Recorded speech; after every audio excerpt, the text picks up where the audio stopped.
ഞാനാണെങ്കിൽ ഇവിടെ rotating equipment installation and maintenance 8 week കോഴ്സാണ് ചെയ്തത്.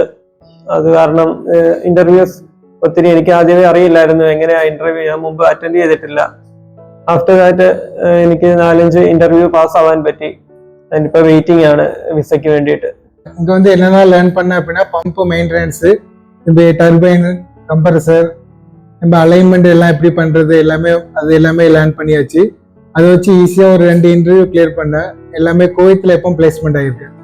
ஸ்டாட்டிக்ல வேலை பார்த்தேன். அதுக்கப்புறம் ரொட்டேட்டிங் ஃபீல்டு மாற வேண்டி ட்ரை பண்ணும்போது என் ஃப்ரெண்ட் வந்து கார்த்தி, அவன் வந்து சவுதி அரேபியால என் கூட வேலை பார்த்தேன். அவன்கிட்ட ஐடியா கேட்டு இப்படி ஒரு ட்ரைனிங் சென்டர் இருக்கிறது எனக்கு தெரியும்.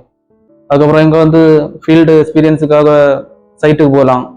அங்கே வந்து லேசர் அலைன்மெண்ட், வெர்டிகல் அலைன்மெண்ட்டு, இங்கே வந்து ஃபீல்டு எடுத்து செய்கிறாங்க. அங்கே வந்து ப்ராக்டிக்கலாக வந்து பண்ணுறதுக்கு எங்கே கூட்டிகிட்டு போனாங்க.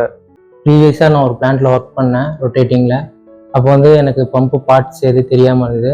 அதனால் நான் ட்ரைனிங் எடுக்கலாம் அப்படின்னு சொல்லி சூஸ் பண்ணுறப்ப லாஸ்டெக் சர்வீசஸ் பெஸ்ட்டாக இருந்தது.